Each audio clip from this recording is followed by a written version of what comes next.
advisors, I'm super excited to introduce you to Elements in Real Life. This is a series of videos we're putting together to help you better understand how to do financial planning with Elements.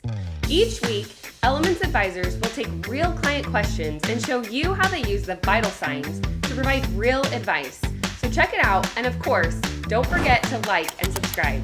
What's up, everybody? Welcome back to another Elements in Real Life. My name is Colton Etherton. I'm the founder of Out of the Office Planning and also on our advisor success team here at Elements. And I am joined by my friend, Brandon Galici. Brandon, how's it going? Yeah, it's great, Colton. I'm excited for our Awesome. conversation today. You haven't shown me the scorecard yet, so I'm anxious to see what you got for us. Yeah, this will be good. Before we jump into that, you want to give us a quick introduction, and then I will show you this scorecard and we'll talk through it. Yeah, sure. Well, like Colton said, my name's Brandon Galici. I'm a CFP and founder of Galici Financial, living in Southern California, and I am one of the Elements ambassadors. And I could talk about Elements all day long, and I'm excited to do more of just that on this EIRL today. Yeah, love it. They are a veterinarian. Okay, they're 28, single, income is about 190 grand a year. The reason I wanted to bring this one up, as you can see, we got some missing data on the scorecard, right? We got some dashes. Clearly something's not entered. And I think that tends to be a big concern for advisors, whether they're using Elements or even one of the other programs that Right Capital, eMoney, etc.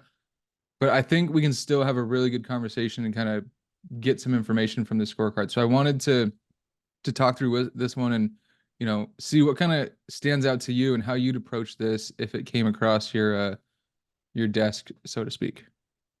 Yeah, well, I think the first thing that I'm looking at here is going to be the cash flow elements. So that middle row from savings rate to tax rate. So obviously we can see savings and burn rate, which burn rate spending, of course, but no debt or tax. Now, oftentimes, Colton, you've probably experienced this too. Whenever someone first fills out their scorecard, I think maybe one time ever someone has filled out their tax rate. So that's something typically that I expect to be a dash there. So I'm not as concerned with that one, but I would be interested to see the debt rate, because there is a chance that this person legitimately doesn't have any debt, no mortgage, no car payments, no student loans. But again, based on this person being, it looks like 28 years old, single veterinarian, low probability that they don't have student loans. So that'd be a question that I would like to pose to them. Hey, what debts do you have, if any?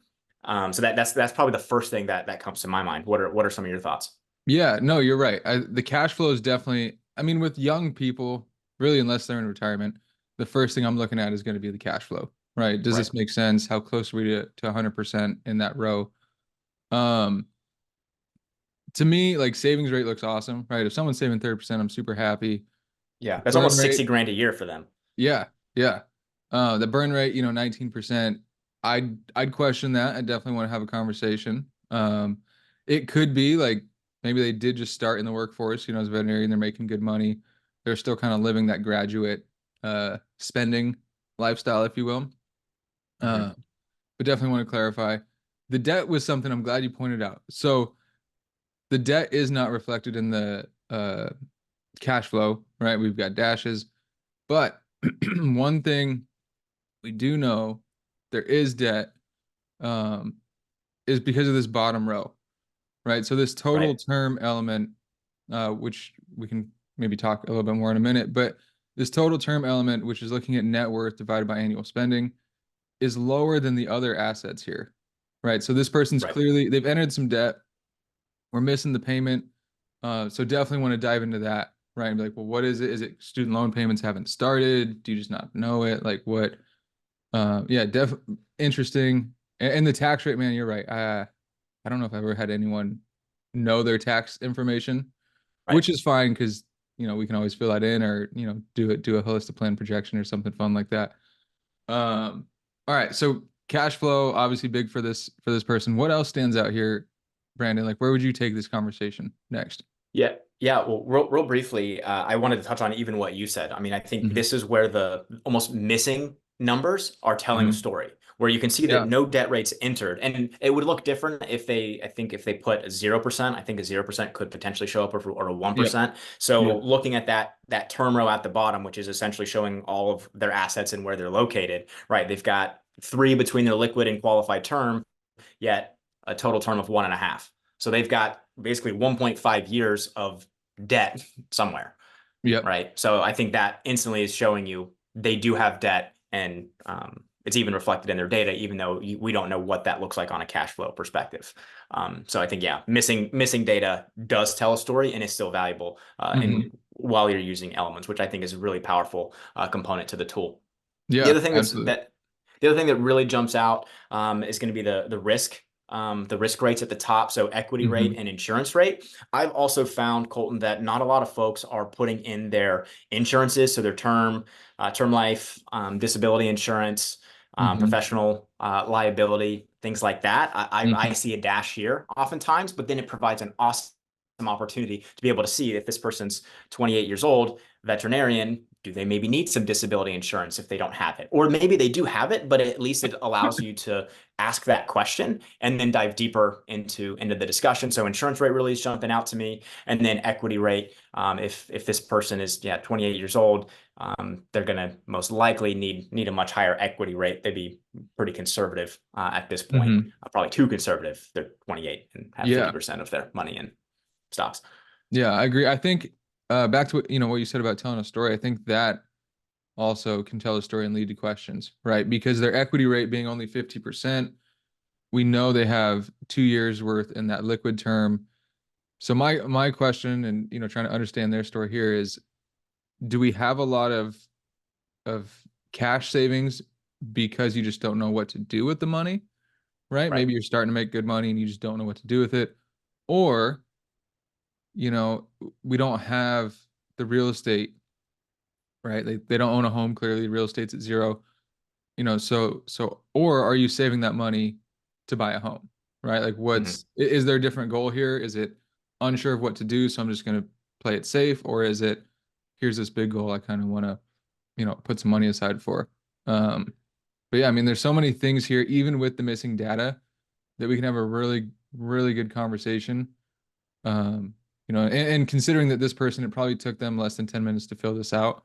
And then we can, go through all these questions and have a good discussion on what the next best steps are for this person.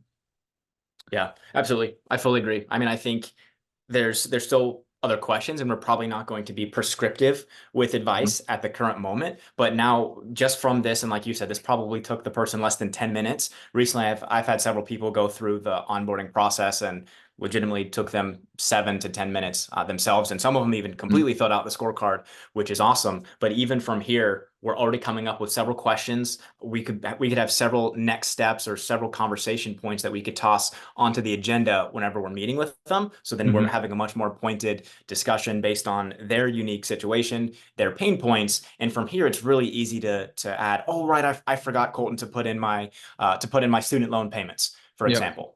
Well, then that's going to take a few seconds in the meeting instead of starting, looking at your list of all the data that you need and trying to fill that out in front of the client, to complete the rest of the scorecard. If you're face to face with them or over Zoom, I mean, you're looking at less than 5 minutes, less than 10 minutes. Easy. So then now you can focus on that meaningful conversation, why money's important to them, build out their statement of financial purpose, and spend way less time on the data gathering phase, because you've already got a pretty solid picture now. And now we just need to fill in some gaps.